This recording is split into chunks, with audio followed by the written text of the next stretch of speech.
Today, I just want to share a few lessons, meaning three.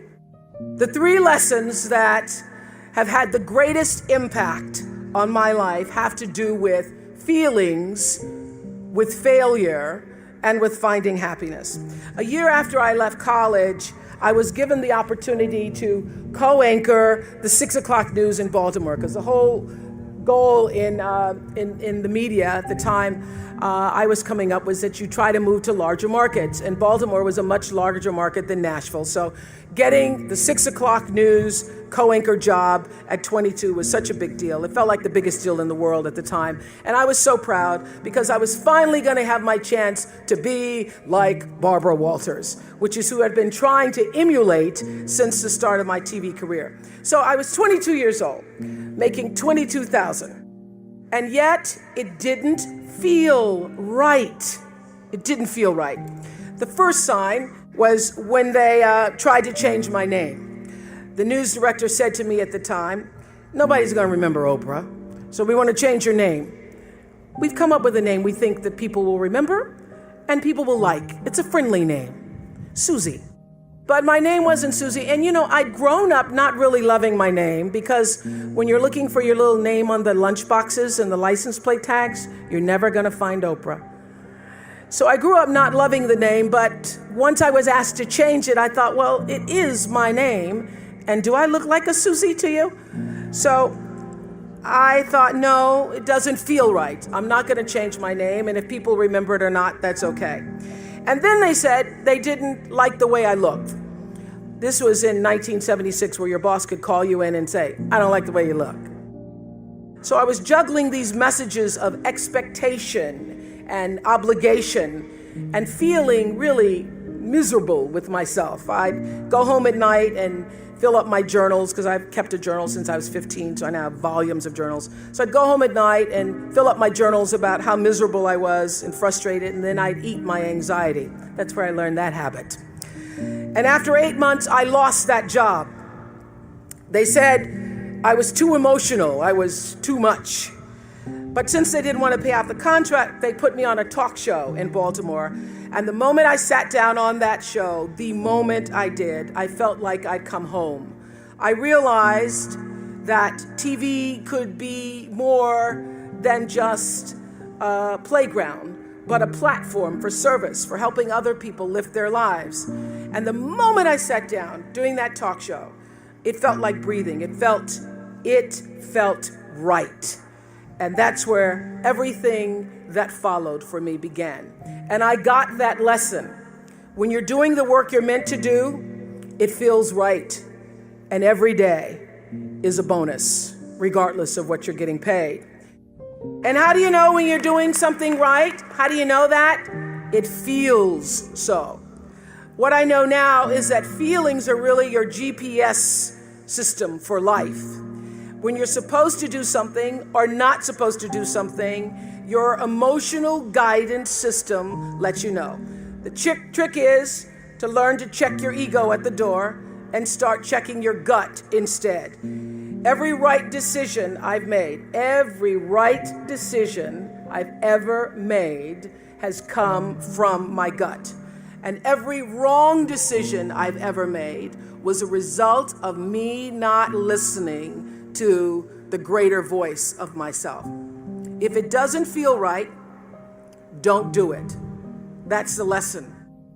Even doubt means don't. This is what I've learned. There are many times when you don't know what to do. When you don't know what to do, get still. Get very still until you do know what to do. And when you do get still and let your internal motivation be the driver, not only will your personal life improve, but you will gain a competitive edge in the working world as well. Because as Daniel Pink writes in his bestseller, A Whole New Mind, he says we're entering a whole new age, and he calls it the conceptual age, where traits that set people apart today are going to come from our hearts, right brain, as well as our heads. It's no longer just the logical, linear, rules-based thinking that matters, he says. It's also empathy and joyfulness and purpose. inner traits that have transcendent worth. These qualities bloom when we're doing what we love. So when we're involving the wholeness of ourselves in our work, both our expertise and our emotion. So I say to you, forget about the fast lane. If you really want to fly, just harness your power to your passion. Honor your calling. Everybody has one. Trust your heart, and success will come to you. So lesson 1, follow your feelings. If it feels right, move forward. If it doesn't feel right, don't do it.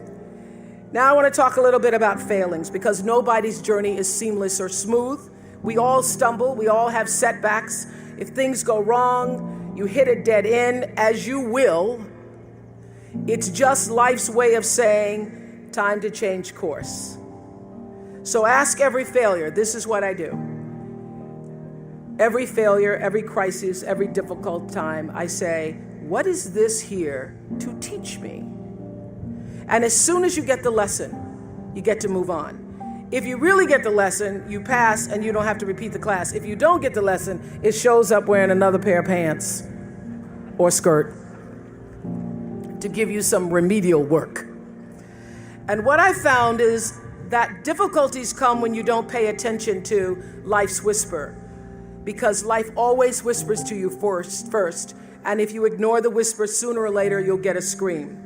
Whatever you resist persists, but if you ask the right question, not why is this happening, but what is this here to teach me? What is this here to teach me? It puts you in the place and space to get the lesson you need. My friend Eckhart Tolle, who's written this wonderful book called A New Earth, that's all about letting the awareness of who you are stimulate everything that you do. He puts it like this. He says, don't react against a bad situation, merge with that situation instead, and the solution will arise from the challenge. Because surrendering yourself doesn't mean giving up, it means acting with responsibility. Okay, many of you know that, as President Hennessy said, I started this school in Africa. And I founded the school where I'm trying to give South African girls a shot at a future like yours. And I spent 5 years making sure that school would be as beautiful as the students. I wanted every girl to feel her worth reflected in her surroundings. So I checked every blueprint. I picked every pillow. I was looking at the grout in between the bricks. I knew every thread count of the sheets. I chose every girl from the villages, from 9 provinces, and yet last fall I was faced with a crisis I'd never anticipated. I was told that one of the dorm matrons was suspected of sexual abuse. Well, that was, as you can imagine, devastating news. First I cried, actually I sobbed for about a half an hour, and then I said, let's get to it. That's all you get, is a half an hour. You need to focus on the now, what you need to do now. So I contacted a child trauma specialist. I put together a team of investigators. I made sure the girls had counseling and support. And Gail and I got on a plane and flew to South Africa. And the whole time I kept asking that question, what is this here to teach me? And as difficult as that experience has been, I got a lot of lessons. I understand now the mistakes I made because I had been paying attention to all of the wrong things. I built that school from the outside in, when what really mattered was the inside out. So it's a lesson that applies to all of our lives as a whole. What matters most is what's inside. What matters most is the sense of integrity, of quality, and beauty. I got that lesson. And what I know is that the girls came away with something too. They've emerged from this more resilient and knowing that their voices have power. And their resilience and spirit have given me more than I could ever give to them, which leads me to my final lesson, the one about finding happiness. Not a small topic, this is, finding happiness. But in some ways, I think it's the simplest of all. Gwendolyn Brooks wrote a poem for her children. It's called Speech to the Young, Speech to the Progress Toward. And she says at the end, live not for battles won, live not for the end of the song, live in the along. She's saying, like Eckhart Tolle, that you have to live for the present. You have to be in the moment. Whatever has happened to you in your past has no power over this present moment because life is now. But I think she's also saying, be a part of something. Don't live for yourself alone. This is what I know for sure. In order to be truly happy, you must live along with, and you have to stand for something larger than yourself, because life is a reciprocal exchange. To move forward, you have to give back.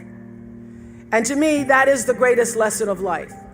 To be happy, you have to give something back. So whatever field you choose, if you operate from the paradigm of service, I know your life will have more value and you will be happy.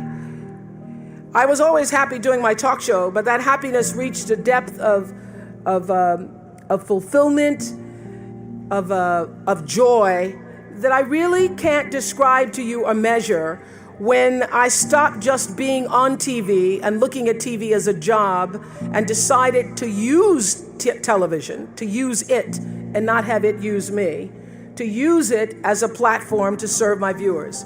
That alone changed the trajectory of my success. So I know this, that whether you're an actor, you offer your talent in the way that most inspires art. If you're an anatomist, you look at your gift as knowledge and service to healing. Whether you've been called, as so many of you here today, getting doctorates and other degrees, to the profession of business, law, engineering, humanities, science, medicine. If you choose to offer your skills and talent in service, when you choose the paradigm of service, looking at your life through that paradigm, it turns everything you do from a job into a gift.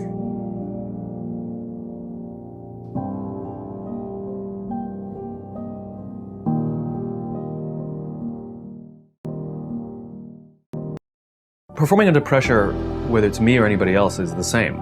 You know, I have the same pressures as anyone else. There's time, there's performance, there's financial. I mean, there's deadlines. My pressures are not unique. The situations may be different, or but everybody has the same kinds of pressures.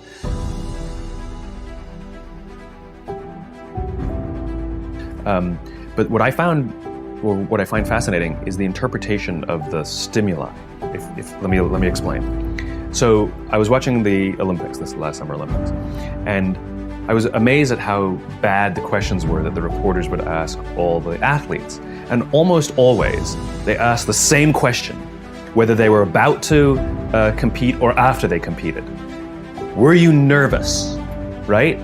And to a T, all the athletes went, no, right?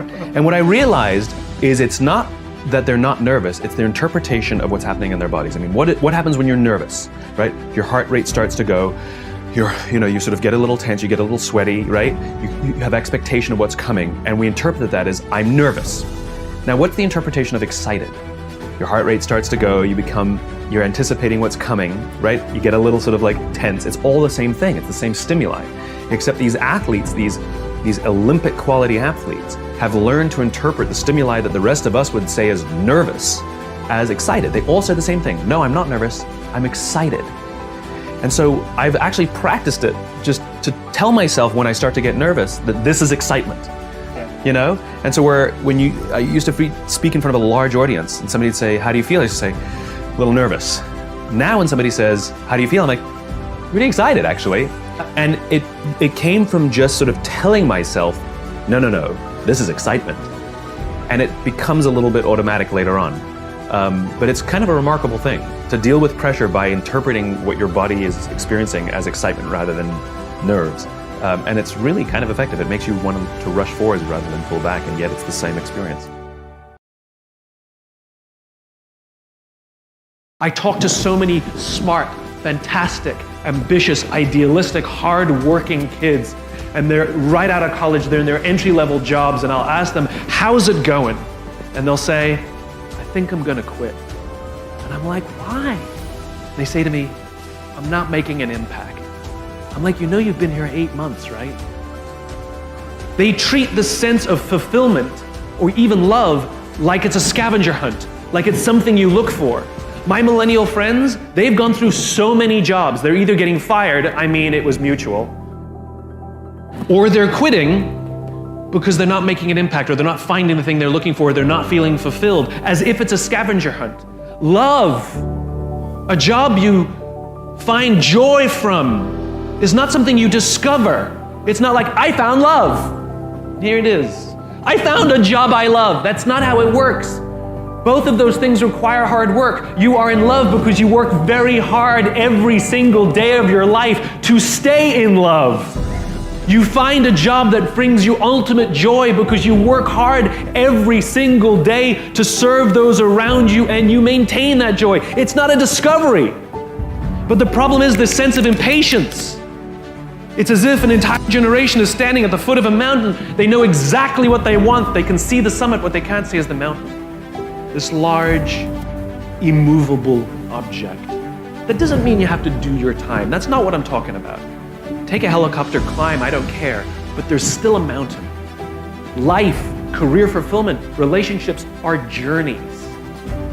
The problem is, this entire generation has an institutionalized sense of impatience, and do they have the patience to go on the journey to maintain love, to feel fulfilled, or do they just quit and on to the next, dump and on to the next, ghost and on to the next? I'm at my best when I'm around people who believe what I believe. I know it seems silly, but I try very, very hard to sort of stack the deck, to put myself in a position of strength. So for example, somebody asked me just yesterday, have you ever had sort of a bad, engagement? And I was thinking to myself, I'm like, not really. But it's not because I'm some sort of genius or anything like that.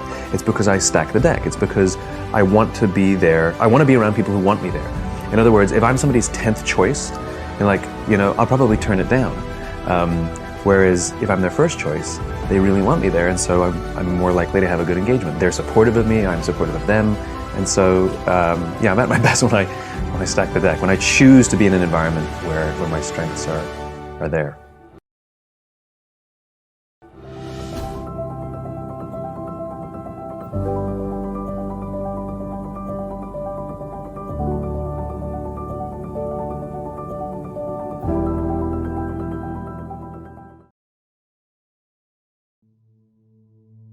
If you take people, and I've told you this, and you expose them voluntarily to things that they are avoiding and are afraid of, that they know they need to overcome in order to meet their goals, their self-defined goals.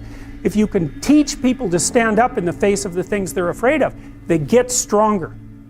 And you don't know what the upper limits to that are, because you might ask yourself, like, if for 10 years, if you didn't avoid doing what you knew you needed to do, by your own definitions, right, within the value structure that you've created, to the degree that you've done that, what would you be like?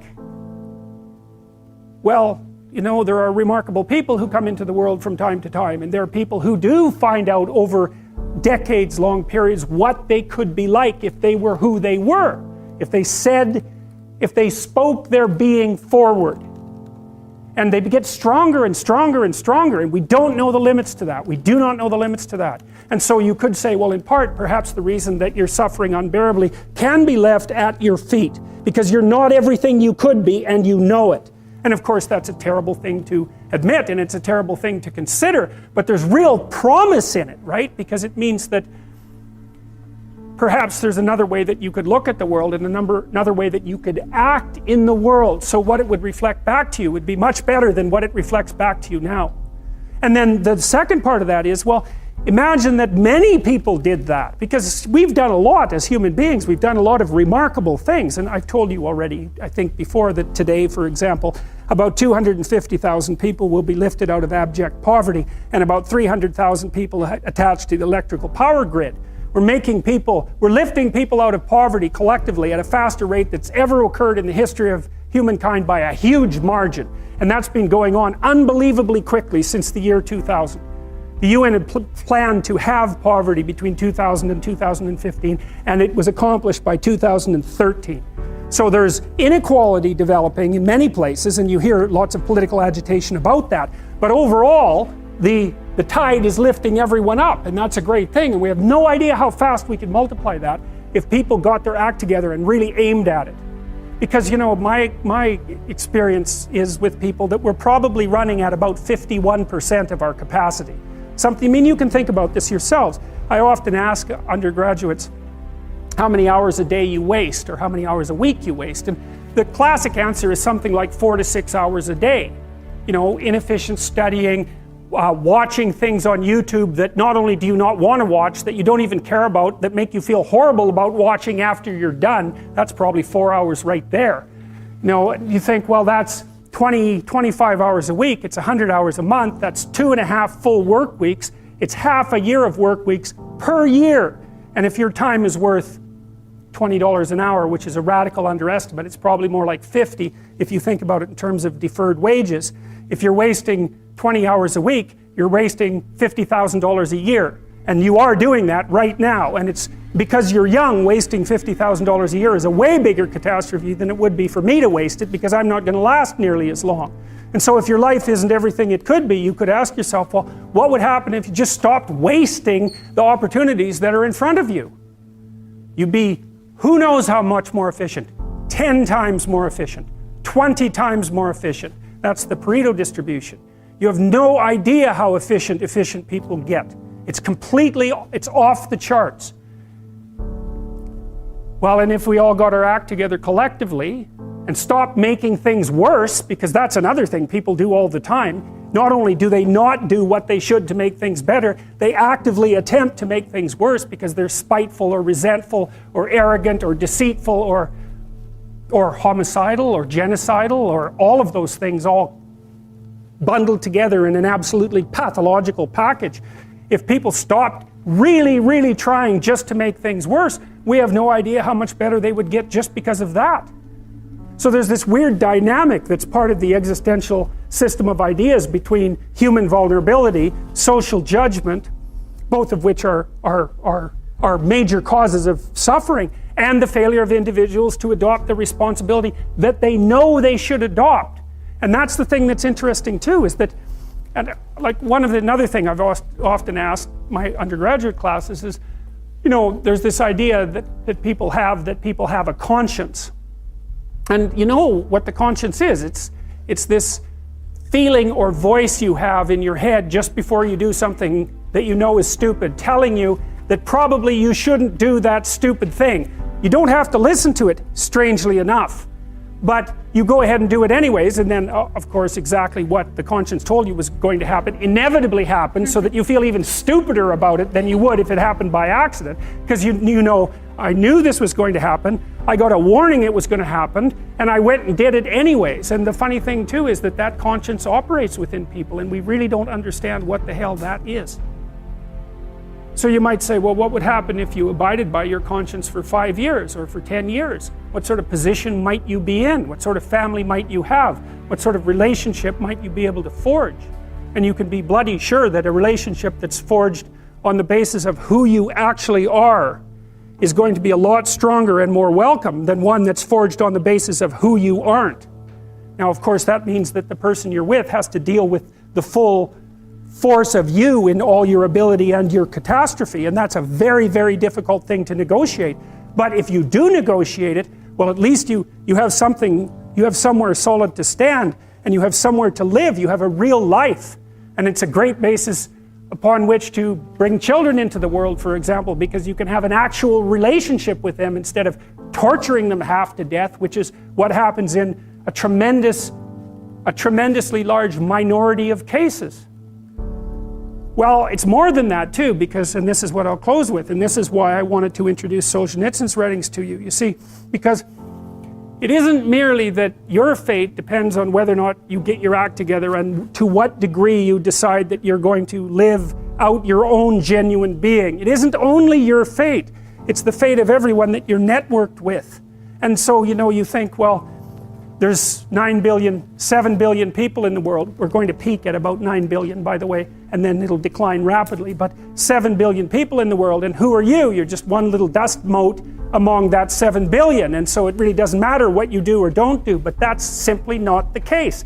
It's the wrong model, because you're at the center of a network. You're a node in a network. Of course, that's even more true now that we have social media. You'll know 1,000 people, at least over the course of your life. And they'll know 1,000 people each, and that puts you one person away from 1,000,000, and two persons away from 1,000,000,000. And so that's how you're connected. And the things you do, they're like dropping a stone in a pond. The ripples move outward, and they affect things in ways that you can't fully comprehend. And it means that the things that you do and that you don't do are far more important than you think. And so if you act that way, of course, the terror of realizing that is that it actually starts to matter what you do. And you might say, well, that's better than living a meaningless existence. It's better for it to matter. But I mean, if you really asked yourself, would you be so sure if you had the choice? I can live with no responsibility whatsoever. The price I pay is that nothing matters. Or I can reverse it and everything matters. But I have to take the responsibility that's associated with that. It's not so obvious to me that people would take the meaningful path. You know, when you say, well, nihilists suffer dreadfully because there's no meaning in their life and they still suffer. Yeah, but the advantage is they have no responsibility. So that's the payoff, and I actually think that's the motivation. Say, well, I can't help being nihilistic. All my belief systems have collapsed. It's like, yeah, maybe. Maybe you've just allowed them to collapse because it's a hell of a lot easier than acting them out. And the price you pay is some meaningless suffering, but you can always whine about that and people will feel sorry for you, and you have the option of taking the pathway of the martyr, so that's a pretty good deal, all things considered, especially when the alternative is to bear your burden properly and to live forthrightly in the world. Well, what Solzhenitsyn figured out, and so many people in the 20th century, it's not just him, even though he's the best example, is that if you live a pathological life, you pathologize your society. And if enough people do that, then it's hell. Really. Really. And you can read the Gulag Archipelago if you have the fortitude to do that, and you'll see exactly what hell is like. And then you can decide if that's a place you'd like to visit, or even more importantly, if it's a place you'd like to visit and take all your family and friends. Because that's what happened in the 20th century.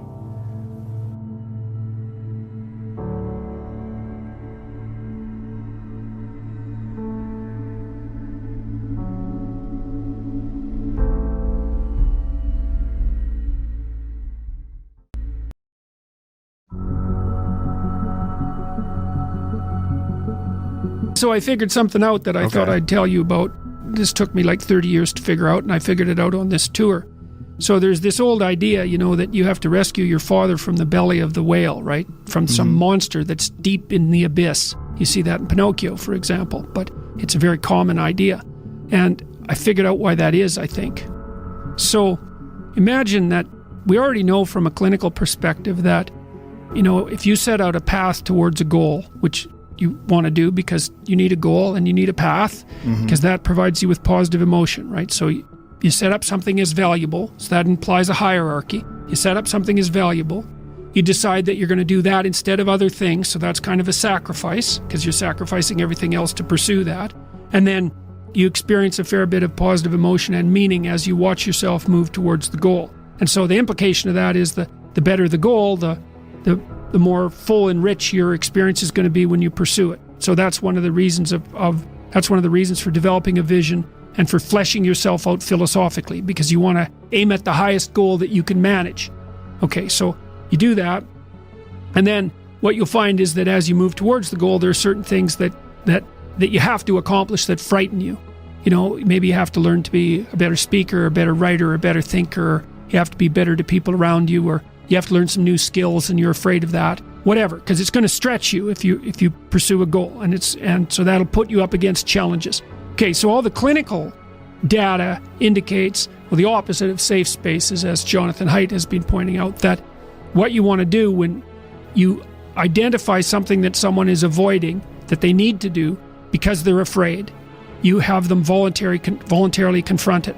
And so you break it down. What you try to do if you're a behavior therapist is you break down the thing they're avoiding into smaller and smaller pieces until you find a piece that's small enough so they'll do it.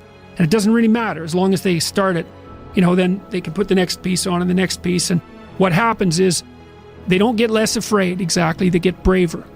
They get it's like there's more of them. And here's why. So imagine you do something new and that's informative, right? There's information in the action, and then you can incorporate that information and turn it into a skill and turn it into a transformation of your perceptions. So there's more to you because you've tried something new. So that's one thing.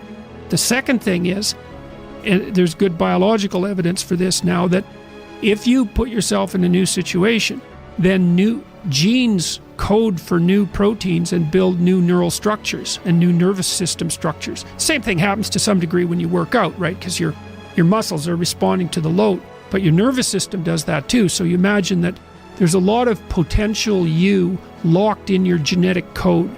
And then if you put yourself in a new situation, then the stress, that's the situational stress that's produced by that particular situation, unlocks those genes and then builds new parts of you. And so that's very cool, because who knows how much there is locked inside of you. Okay, so now here's the idea. So let's assume that scales as you take on heavier and heavier loads. That more and more of you get more and more informed because you're doing more and more difficult things, but more and more of you gets unlocked. And so then what that would imply is that if you got to the point where you could look at the darkest things, so that would be the abyss, right? That would be the deepest abyss. If you could look at the harshest things, like the most brutal parts of the suffering of the world and the malevolence of people and society, if you could look at that straight and directly, that would turn you on maximally. And so that's the idea of rescuing your father, because imagine that you're like the potential composite of all the ancestral wisdom that's locked inside of you biologically. But that's not going to come out at all unless you stress yourself, unless you challenge yourself. And the bigger the challenge you take on, the more that's going to turn on. And so that as you take on a broader and broader range of challenges and you push yourself harder, then more and more of what you could be turns on, and that's equivalent to transforming yourself into the ancestral father. Because you're like what would you call it? You're the consequence of all these living beings that have come before you. And that's all part of your biological potentiality. And then if you can push yourself, then all of that clicks on, and that turns you into who you could be. That's the re-representation of that positive ancestral father. The point is, your best strategic position is, how am I insufficient and how can I rectify that? That's what you've got. And the thing is, you are insufficient and you could rectify it. Both of those are within your grasp if you aim low enough. And one of the things you see that's another thing you keep saying, aim low enough, have a low enough bar. Why do you mean that? Well, let's say you've got a kid and you want the kid to improve. You don't set them a bar that's so high that it's impossible for them to attain it. You take a look at the kid and you think, okay, this kid's got this range of skill. Here's a challenge we can throw at him or her that exceeds their current level of skill, but gives them a reasonable probability of success. And so, like I'm saying it tongue-in-cheek to some degree, it's like, but I'm doing it as an aid to humility. It's like, well, I don't know how to start improving my life. Someone might say that. And I would say, well, you're not aiming low enough.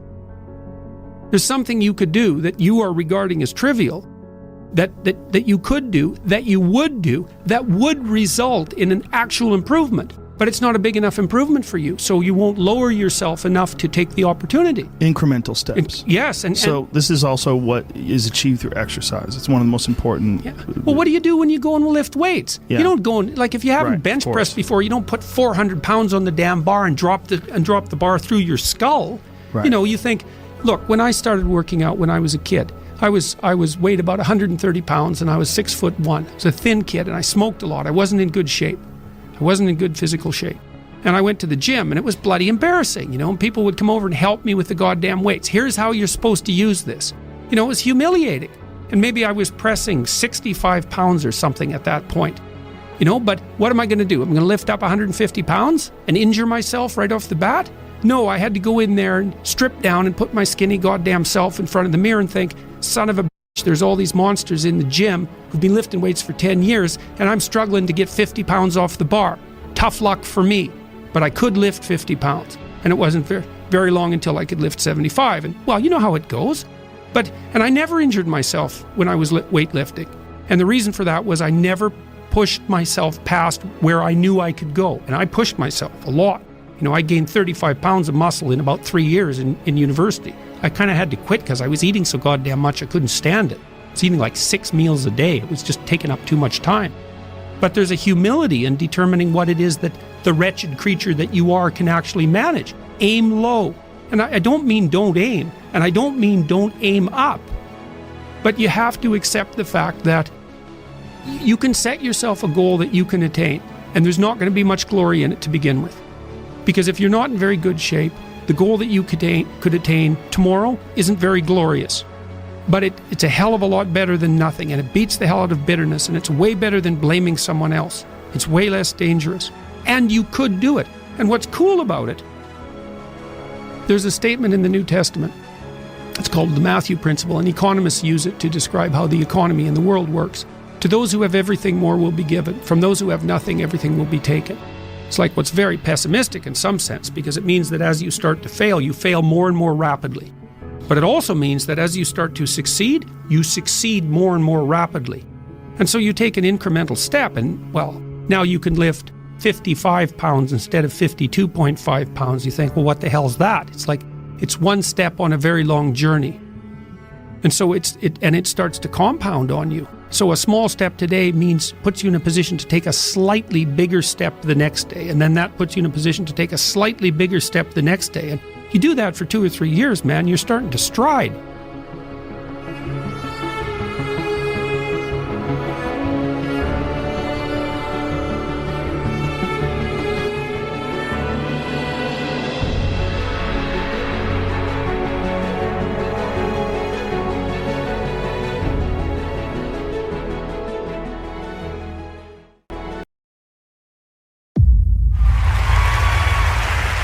As a child, my parents always told me you could be whatever you want to be. You could do whatever you want to do.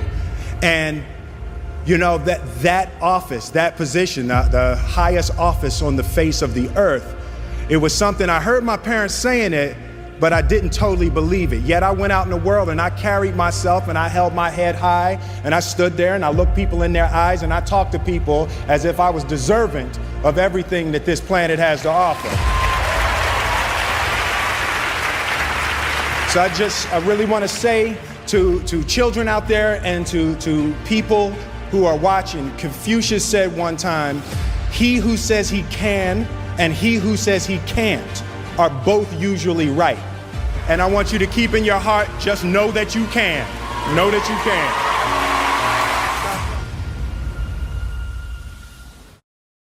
I realized that to have the level of success that I want to have, it's difficult to spread it out and do multiple things. You know, it's in order to be world class, and I've made a decision. I want to be world class, and it takes such a desperate, obsessive focus to excel on the level that I want to make movies. You know, I was Star Wars when I was young. I sat in the movie theater and watched Star Wars, and I just couldn't believe that movie made me feel like that, just floored and just stunned by the creativity. And I'm realizing that in order to move people in that way, in order to touch people in that way, you really got to focus with all of your fiber and all of your heart and all of your creativity. Concept of improving lives runs through the center of everything I do. And then I realized that the way to improve lives is to continually improve yourself, right? So with that, every morning when I get out of the bed, you know, I haven't fixed everything in the world yet, so there's always something to do. And in this film, I read an interesting quote that good people have to get out of the bed every day and try to empty the ocean with a ladle. Try to empty the ocean with a soup spoon, you know, as the mentality of how you wake up every day to try to do good in the world. So for me, I'm really driven by continually trying to elevate my mind and elevate my spirit and care for my body and to be able to love as many people as effectively as possible with this mystery of life that I've been given. There's a concept that I don't want to be an icon. I want to be an idea. You know, I want to represent an idea. I want to represent possibilities. I want to represent magic, right? That you're in a universe and 2 + 2 = 4. 2 + 2 only equals 4 if you accept that 2 + 2 = 4. 2 + 2 is going to be what I want it to be. You know, and there's a redemptive power that making a choice has, you know, rather than feeling like you're at effect to all the things that are happening. Make a choice, right? You just decide what it's going to be, who you're going to be, how you're going to do it. Just decide. And then from that point, the universe is going to get out your way. It's like it's water. It wants to move and go around stuff, you know. So for me, I want to represent possibilities. I want to represent the idea that you really can make what you want. One of my favorite books is The Alchemist, Paulo Coelho, and I just believe that. I believe that I can create whatever I want to create. If I can put my head on it right, study it, learn the patterns, and you know, it's hard to put into words, some real metaphysical, esoteric nonsense, but I feel very strongly that we are who we choose to be. The only thing that I see that is distinctly different about me is I'm not afraid to die on a treadmill. Right? I will run. You would not be outworked. I will not be outworked. Right. Period. Yeah. You know, you might have more talent than me. You might be smarter than me. You might be sexier than me. You might be all of those things. You got it on me in 9 categories. But if we get on the treadmill together, right, there's 2 things. You're getting off first, or I'm going to die. It's really that simple, right? So let's go back to the question about what if people block me out. It's going to be 2 options. I'm going to get back in, or I'm going to be dead. Right? It's like, you're not going to outwork me. It's such a simple, basic concept. It's the guy who is willing to hustle the most is going to be the guy that just gets that loose ball. You know, he got two. He hustled, he grabbed that one. That was going to be out of bounds, but he saved it back in. It's like the commodity that I see the majority of people who aren't getting the places they want or aren't achieving the things that they want in this business is strictly based on hustle. It's strictly based on being outworked. It's strictly based on missing crucial opportunities. I say all the time, if you stay ready, you ain't got to get ready. I believe, and I learned very young. From parents? From my parents, absolutely. That you don't try to build a wall. You don't set out to build a wall. You don't say, I'm going to build the biggest, baddest, greatest wall that's ever been built.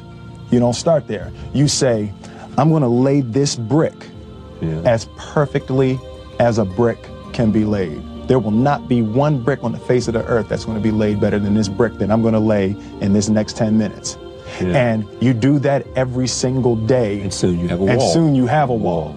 And I think psychologically, the advantage that gives me over a lot of people that I have been in competition with in different situations is it's difficult to take the first step when you look how big the task is. The task is never huge to me. It's always one brick. Me too.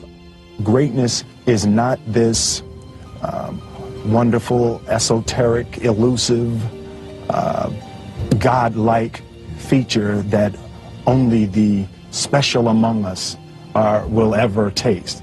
You know, it's something that truly exists in all of us. It's very simple. This is what I believe, and I'm willing to die for it. Yeah. Period.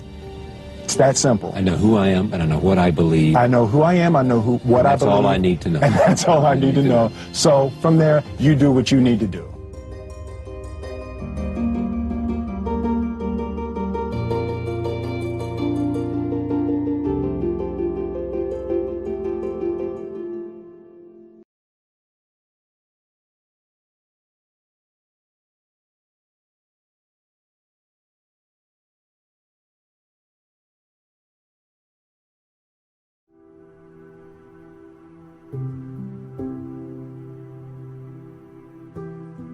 What could you do to improve yourself? Well, let's step one step backwards. The first question might be, why should you even bother improving yourself? And I think the answer to that is something like, so you don't suffer any more stupidly than you have to. And maybe so others don't have to either. It's something like that. You know, like there's a real injunction at the bottom of it. It's not some casual self-help doctrine. It's that if you don't organize yourself properly, you'll pay for it, and in a big way, and so will the people around you. Now, and you could say, well, I don't care about that, but that's actually not true. You actually do care about that, because if you're in pain, you will care about it. And so you do care about it, even if it's just that negative way, you know. It's very rare that you can find someone who's in excruciating pain who would ever say, well, it would be no better if I was out of this. It's sort of pain is one of those things that brings the idea that it would be better if it didn't exist along with it. It's incontrovertible. So you get your act together so that there isn't any more stupid pain around you than necessary. Well, so then the question might be, well, how would you go about getting your act together? And the answer to that, and this is a phenomenological idea too, it's something like, look around for something that bothers you and see if you can fix it. So now you think, well, let's say you go into you can do this in a room. It's quite fun to do it just when you're sitting in a room, like a room, maybe your bedroom. You can sit there and just sort of meditate on it and think, okay, if I wanted to spend 10 minutes making this room better, what would I have to do? And you have to ask yourself that, right? It's not a command, it's like a genuine question. And things will pop out in the room that you know, there's a stack of papers over there that's kind of bugging you, and you know that maybe little order there would be a good thing, and you know, there's some rubbish behind your computer monitor that you haven't attended to for like 6 months, and the room would be slightly better if it was a little less dusty and the cables weren't all tangled up the same way. And like if you allow yourself just to consider the expanse in which you exist at that moment, there'll be all sorts of things that'll pop out in it that you could just fix. And you know, I might say, well, if you were coming to see me for psychotherapy, this easiest thing for us to do first would just be to get you to organize your room. You think, well, is that psychotherapy? And the answer is, well, it depends on how you conceive the limits of your being. And I would say, start where you can start. You know, if something announces itself to you, which is a strange way of thinking about it, as in need of repair, that you could repair, then hey, fix it. You fix 100 things like that, your life will be a lot different. You know, I often tell people too, fix the things you repeat every day, because people tend to think of those as trivial, right? You get up, you brush your teeth, you have your breakfast, you know, you have your routines that you go through every day. Well, those probably constitute 50% of your life. And people think, well, they're mundane, I don't need to pay attention to them. It's like, no, that's exactly wrong. The things you do every day, those are the most important things you do. Hands down. All you have to do is do the arithmetic. You figure it out right away. So 100 adjustments to your broader domain of being, and there's a lot less rubbish around, and a lot fewer traps for you to step into. And so that's in keeping with Jung's idea about erasing once you've got your mind and your emotions together, and once you're acting that out, then you can extend what you're willing to consider yourself and start fixing up the things that are part of your broader extent. Now, sometimes you don't know how to do that, so you might say, imagine you're walking down Bloor Street and there's this guy who's like alcoholic and schizophrenic and has been on the streets for 10 years. He sort of stumbles towards you and, incoherently mutters something. That's a problem. And it would be good if you could fix it, but you haven't got a clue about how to fix that. You just walk around that and go find something that you could fix, because if you muck about in that, not only is it unlikely that you'll help that person, it's very likely that you'll get hurt yourself. So, just because while you're experiencing things announce themselves as in need of repair, doesn't mean that it's you right then and there that should repair them. You have to have some humility. You don't walk up to a helicopter that isn't working and just start tinkering away with it. You have to stay within your domain of competence. But most of the time, if people look at their lives, it's a very interesting thing to do. I like the idea of the room, because you can do that at the drop of a hat. You go back to where you live and sit down and think, okay, I'm going to make this place better for half an hour. What should I do? And you have to ask, and things will just pop up like mad. And it's partly because your mind is a very strange thing. As soon as you give it a name, a genuine aim, it'll reconfigure the world in keeping with that aim. That's actually how you see to begin with. And so if you set it a task, especially, you have to be genuine about it, which is why you have to bring your thoughts and emotions together, and then you have to get them in your body so you're acting consistently. You have to be genuine about the aim, but once you aim, the world will reconfigure itself around that aim, which is very strange, and it's technically true. The best example of that, you have all seen this video where you watch the basketballs being tossed back and forth between members of the white team versus the black team, and while you're doing that, a gorilla walks up into the middle of the video and you don't see it. It's like, if you thought about that experiment for about 5 years, that would be about the right amount of time to spend thinking about it, because what it shows you is that you see what you aim at. And that, man, if you can get one thing through your head as a consequence of even being in university, that would be a good one. You see what you aim at. And so, because one inference you might draw from that is, be careful what you aim at, right? What you aim at determines the way the world manifests itself to you.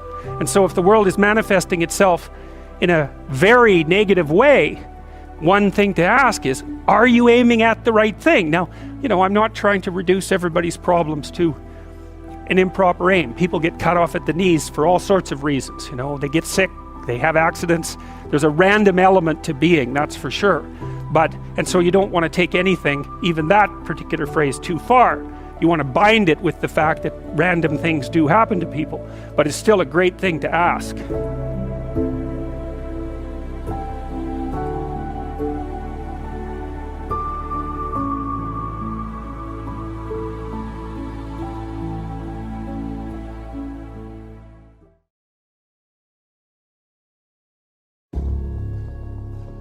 Having compassion for other people is at the top of that list. I would say commitment is at the top of that list. And also a spirit of constructive engagement. And by compassion, I don't just mean sympathy. It certainly isn't pity. It's being present, and it's also feeling with other beings. During the years of the Oprah show, I interviewed over 37,000 people one-on-one. But during all those years of talking to over 37,000 people one-on-one, I could feel what they were feeling so strongly. Sometimes it made me sick, literally. So I had to learn how to feel how others were feeling, feel with others, which is what it means to be compassionate, to feel with others without taking in all of their stuff. Being compassionate means I feel with you. It is one of the greatest qualities in the world to have if you're going to be majoring in what it takes to be a great human being. I feel with you means I not only am willing to walk in your shoes, it means my heart beats with yours. It means I see myself in you. It means I may not have shared that circumstance, but I know what heartbreak feels like. I know what pain feels like, and all pain is the same. It means I can feel your will to want to do better and be better. And I feel and I am with you. In spite of everything that's happened to you, I feel your need to rise. I want to help you rise. I want to rise with you. I had a job until I could figure out what it was really, what that gave my life its purpose and meaning. And I'd gotten demoted in my job in Baltimore as an anchor woman because as they hired me and then they decided I was the wrong color and I was the wrong size and I was the wrong, I had lots of problems and they were trying to take me off the air. And I was making $22,000 a year. I thought I was in heaven because I was making my age. That was as big as my dream was, just to make my age. And then I did this, they put me on a talk show one morning because they didn't know what to do with me. And I was interviewing the Carvel Ice Cream Man. It was a local talk show. And Benny, who was Mrs. Chancellor's butler or something on All My Children. Anyway, a soap opera star who wasn't the lead star. Remember Benny? Benny and the Carvel Ice Cream Man. That's how I cut my teeth. And I finished that show. So it's not about the stars themselves or whoever the guests were. But I felt like this is what I'm supposed to do. All these years I've been misplaced in news because I couldn't relate to news. I was a news reporter and I'd be out on the stories and I'd be crying with the people. And I felt that I was exploiting the people with news. I couldn't, put a microphone in people's face when they were going through tragedies and stuff. I just was so emotional. I was always getting little notes from my boss about, cut that out, you need to stop. So, but the moment I did that talk show, I felt like, oh, I can be myself. And that was August 14th, 1978. And that was the beginning of fulfilling the calling. And so since that time, August 14th, 1978, I've never had a problem with energy. Now, when I was working in news, I used to be exhausted all the time. Just exhausted all the time because I hated it. And the reason I didn't quit is because I'm not a quitter, number one. And because my father was like, better not quit that job. You're making $22,000 a year. Who's going to pay a black woman $22,000 a year? You're never going to make that kind of money again. You better save half of it. So I was reluctant to quit and think about doing something else because I thought, okay, everybody wants to be an anchor woman. At the time, that was like supposedly a big deal, being an anchor woman. So I thought, okay, I'll just stay with this until I can figure out what is the best thing to do. And interestingly enough, I was applying for what I wanted to do. I felt like I needed to be able to talk. And at the time, the only thing that was available was Good Morning America or the Today Show. So I called up this agent and I asked if he would accept my tape because I wanted to be like a substitute for Bryant Gumbel. And he said to me, there was only going to be one Bryant Gumbel.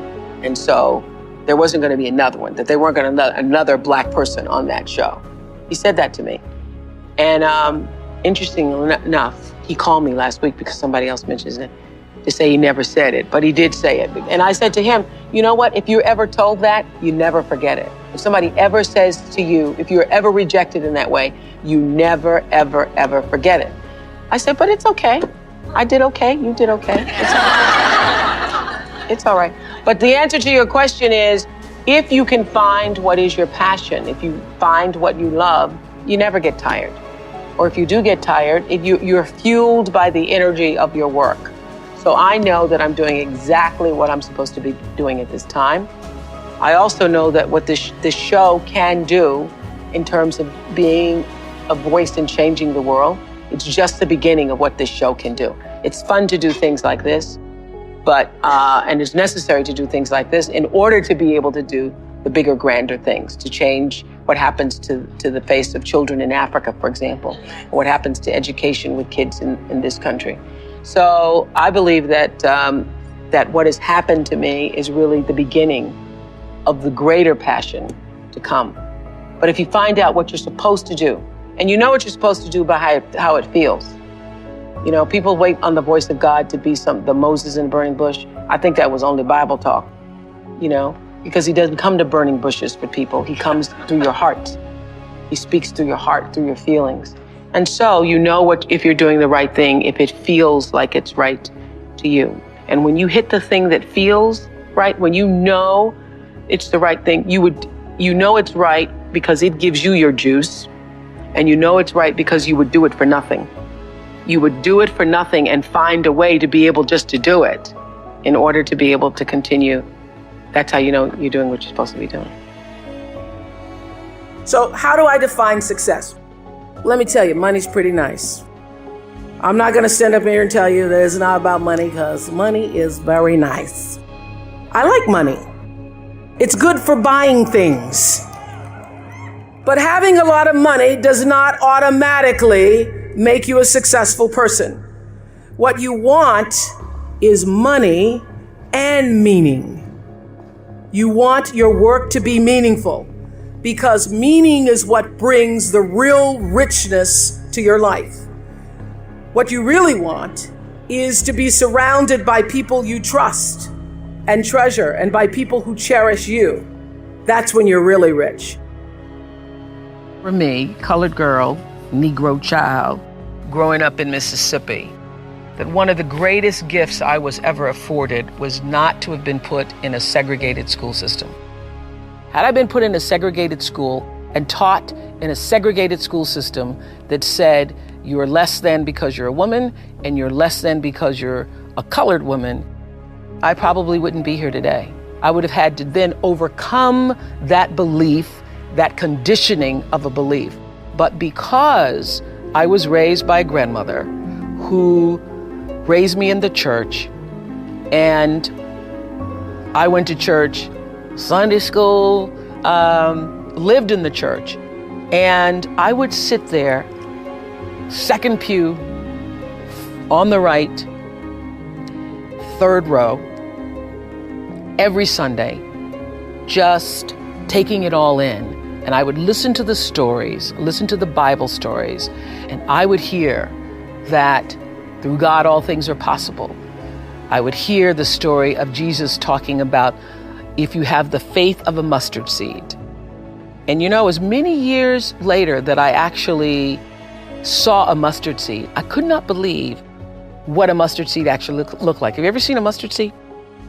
Now, Jesus said if you had the faith of a mustard seed, you could move mountains and anything was possible. Now, I heard this as a kid and I really believed it. And so the question is, what do you believe?